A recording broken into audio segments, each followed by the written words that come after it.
Hey guys, welcome to my channel. The name's Nsolo Masia. This is Nurture to Rise. You know, I bring you everything in consciousness, in your daily affirmations, your meditation, everything that is just going to steer you into the right direction in order to elevate yourself from the conscious level that you're at. So welcome to all my returning subscribers. Thank you so much, you guys, for showing me the love and support and subscribing. And for those of you who are new to my channel, please click the red subscribe button. It will be worth your while. And yes, welcome. So today I want to talk about conscious parenting. And many of us are not even sure how we are parenting because there isn't really any reference point or any information that is made available to us in order for us to evaluate the type of systems that we use in terms of the languages that we use, the discipline that many parents also use, however we are engaging with our kids, and how we implement certain techniques in terms of teaching our kids, in terms of allowing them to adapt to new situations, being heard, mean kids, etc. So yes, I want to dive into the conversation and allow you guys to just have certain element and view on my personal information that will be able for you guys to use with your kids as well, or even with yourself. This applies to both you or your child, but yes, this is just to raise awareness on conscious parenting. Conscious parenting is all about being able to see when you are overbearing and overstepping certain boundaries, right? Conscious parenting is when you are able to identify when you are coming from a place of deceit, you know, coming from a place of self-hatred. Many a times we don't see how our behaviors and how we influence our kids actually has a lot to do with how they grow up and feel about themselves as young adults.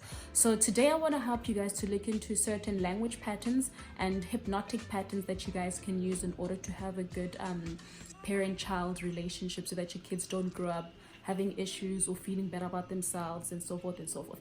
And many a times parents will blame influence from friends or teachers, but at times it's actually something that is coming from home. And the way that the kid projects you know, not being able to concentrate at school, having suicidal thoughts, and not connecting well with other kids, that is not something that is new or something that is just planted itself from nowhere. At times we blame the friends that our kids associate themselves with, but it actually comes from home. This is what they are taking from you, and the certain ways that you express yourself to them is making them feel and shape those beliefs and in a way enact them out, you know. So today I want to just share a few of language patterns that you guys can start to shift and change in order to have a better developing relationship with your child. So the first one I want to share is that number one, kids don't know how to future pace, right? So what is future pacing? You and I know that there is tomorrow, there is next year. We're able to make plans and be comfortable to know that something is going to happen, you know, 2 years from now. But tell a child that you know, we don't have money, you know, do you think money grows on trees? A child will take that and hold that and feel like that is there forever, because they don't really know the difference between today. You know, your child can say, oh, mommy, is today yesterday? You know, is yesterday today? So they really don't know the difference between now, yesterday, tomorrow, next week, etc. I know my daughter usually says after tomorrow, you know, the way kids don't really know the difference. So kids don't know how to future pace. So you need to start learning to avoid having discussions where you make something feel like it's going to be permanent, because kids hold on to that.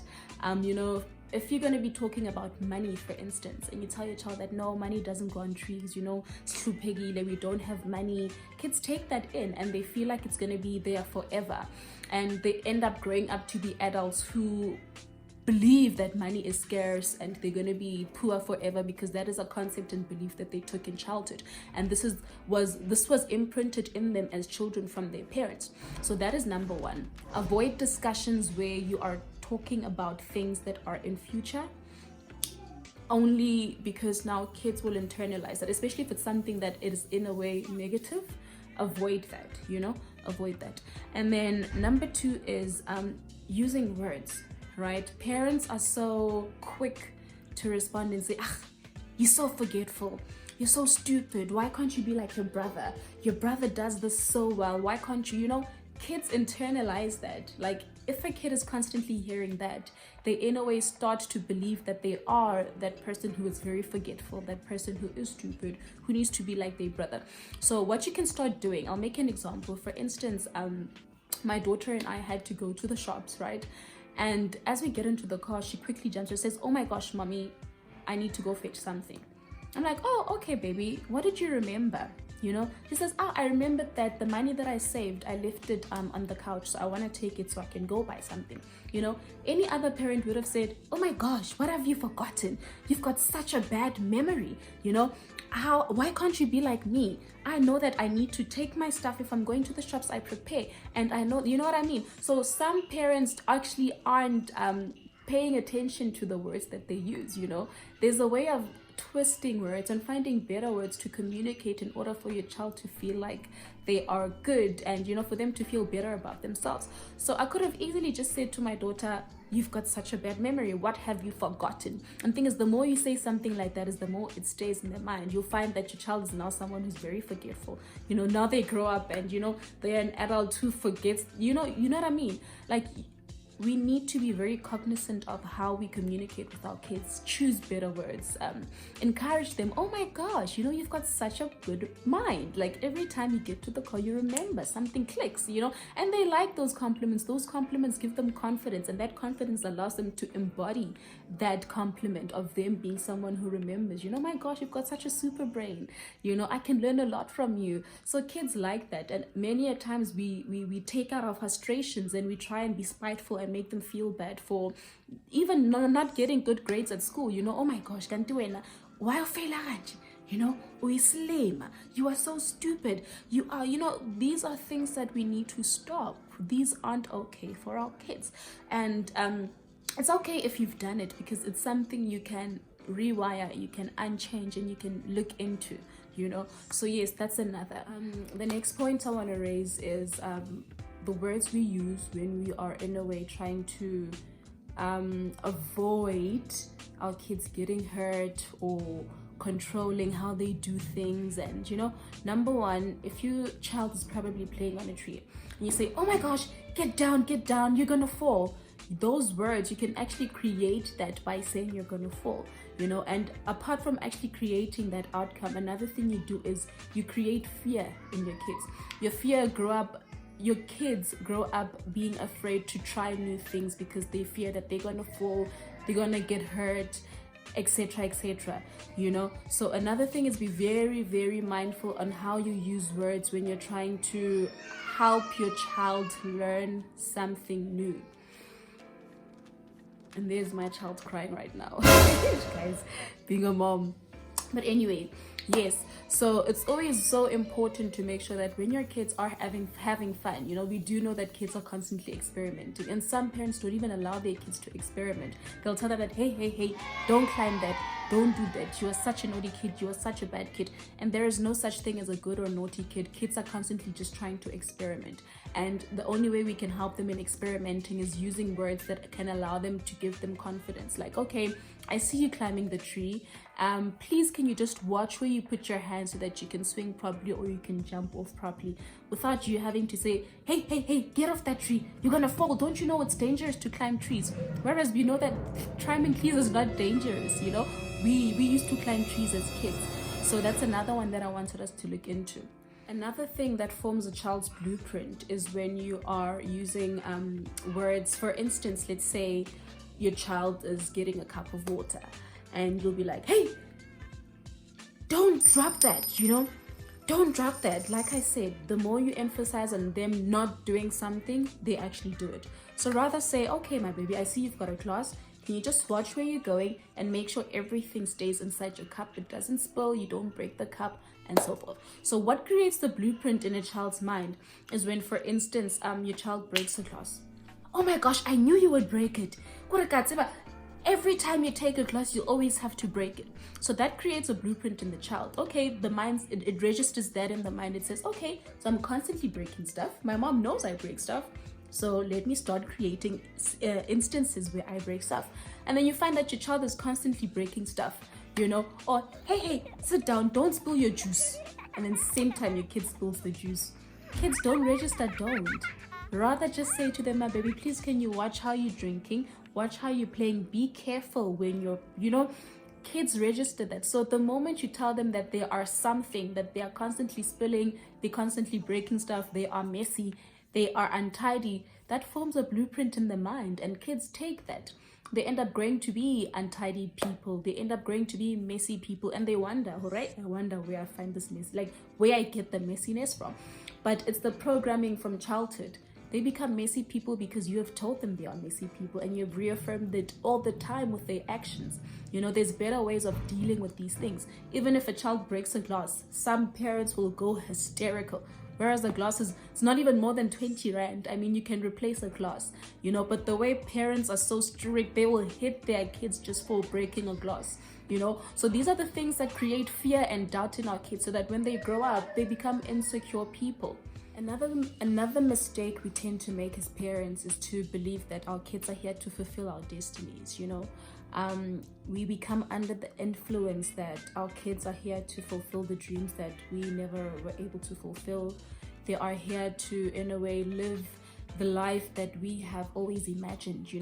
We fear that we failed so much, and we put the pressure on our kids to take on the stuff that we felt we failed in, and we end up becoming so controlling to a point where our kids lose their identity, because now we're trying to live through them. And the more we keep trying to live through them, is the more they will rebel.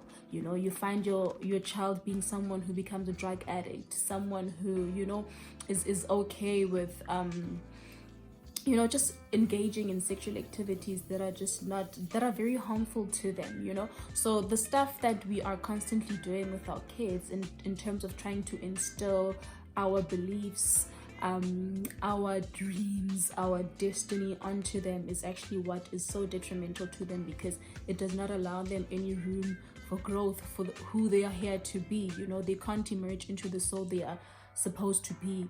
And our kids already know what they need to be. I mean, each and every soul is whole, divine, and knows their role and purpose, and they are here to fulfill that.